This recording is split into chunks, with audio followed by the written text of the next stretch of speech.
origins and the direction of Nigel Farage's UKIP party, Brexit party, Reform UK party lie in the far right. They lie in the BNP, the National Front, the EDL. And if you're looking for evidence of that, all you need to do is look to his campaign manager, his parliamentary agent, the person who was arranging things for him in South Thanet when he stood for election the last time he stood for a parliamentary seat in 2015. The agent was a man called Martin Heal, and there was a newspaper report where he regretted his involvement, his former membership of the National Front. That was his campaign manager. And that, I think, speaks volumes about Farage's affiliation with this far-right series of movements and his attempt to sanitize them, to in some ways emasculate them, but to make them fit for office, to shed the Tommy Robinson image and to promote an image of affability and centrality. And it doesn't work, because in the end, the reptilian, the Arachnean nature of these organizations emerges like a spider from its web. Farage, who was involved with UKIP from the beginning in 1993 and took over the leadership in 2006, wanted to present UKIP as a patriotic party focused on Britain's exit from the European Union. But it wasn't all the content of UKIP. A lot of the UKIP rhetoric was about concerns about the direction of the European Union and its need for reform. And certainly I understood UKIP to be a party that was focused on the reform of the European Union as much as it was focused on exit from the European Union. And certainly if I had had my way, it would have been the former rather than the latter that was pursued. And the question that I wanted to ask in 2015 was whether or not UKIP was also still overtly racist and xenophobic, and whether it shed its links with the British National Party or with the National Front, or indeed with the EDL, the English Defence League. And the answer I discovered, and I revealed, I hope, was that it hadn't. And despite the fact that Farage banned current and former members of the BNP from joining UKIP, distinguishing UKIP's platform from the BNP's far-right ideology. But if his campaign manager in 2015 was actually Martin Heal, or was that 2017? I can't remember. Whenever he stood for South Thanet, then that shows. Then that shows what a lie that was. So Farage repeatedly distanced himself from his party UKIP from the far right. He condemned groups like BNP as truly nasty. He criticised their methods, their ideologies, and he aimed to take their membership, to attract voters frustrated with mainstream parties, but to attract the voters specifically from the BNP. He said that those voters would not necessarily support a racist agendum. He's right.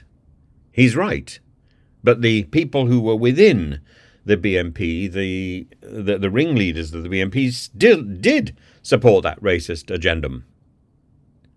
And they came into UKIP as managers and organisers eventually. certainly by 2015. They were in the middle of UKIP.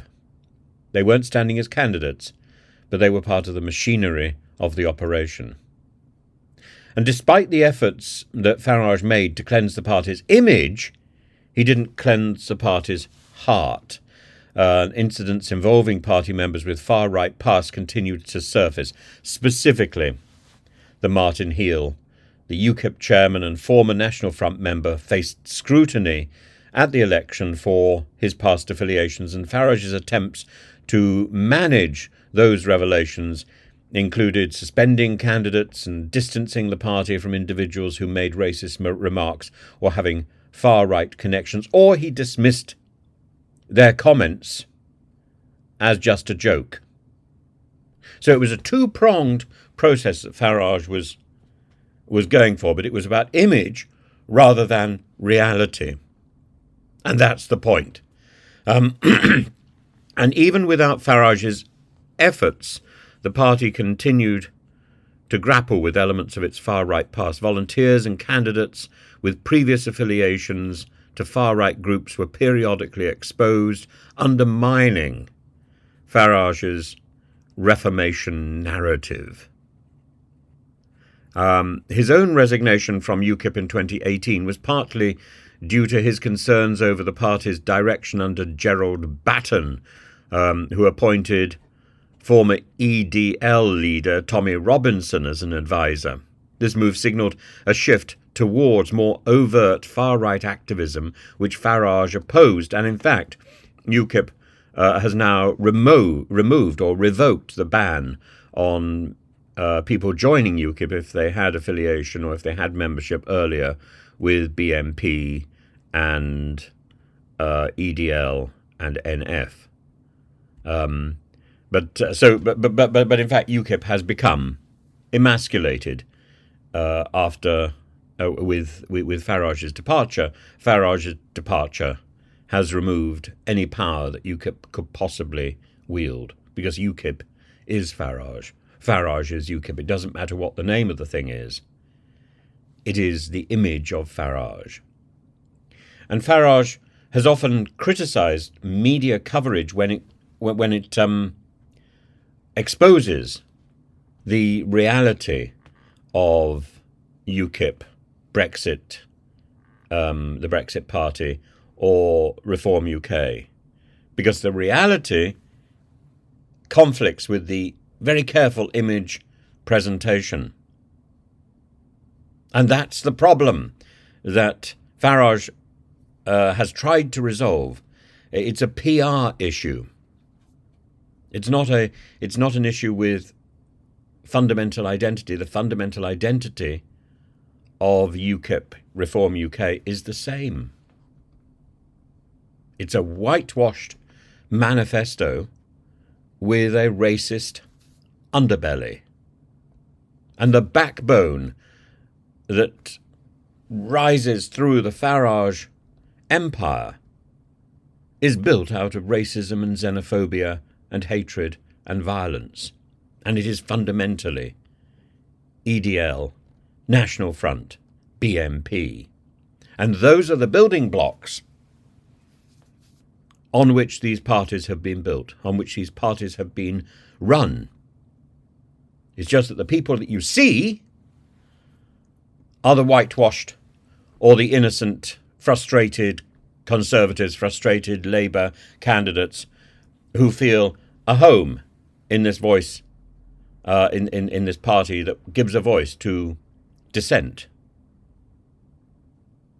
But its fundamental backbone, as I say, is this racist, these three racist parties. And if you want the evidence, it's Martin Heal in South Thanet. Martin Heal was Farage's campaign manager. Martin Heal was a former National Front member. That was exposed. That was exposed and clearly exposed in 2015. And anybody who criticizes Farage, anybody who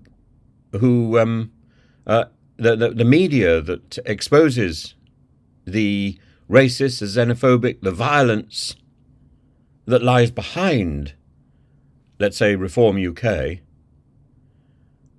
huge efforts are put out to besmirch, to smear that individual. Oh, he's just an actor.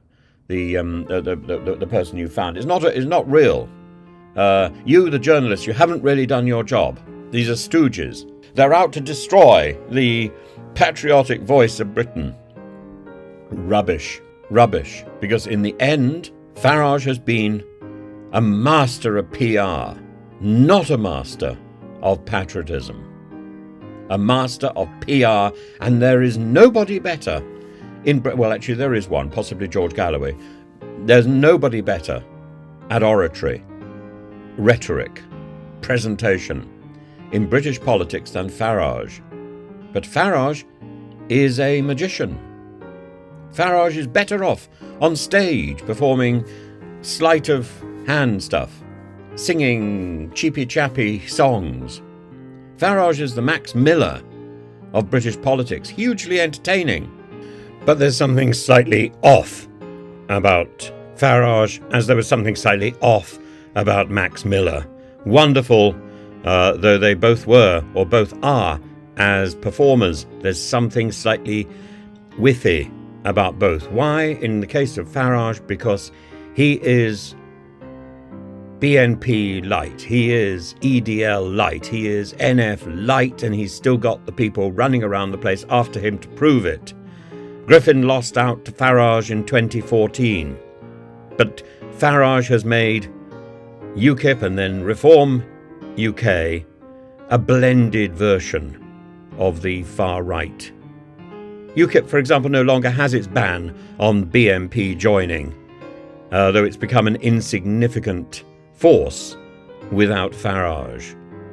And Farage has enlisted Reform UK to do its job for him, because in the end he's not interested in the other people in Reform UK. Farage is simply interested in number one.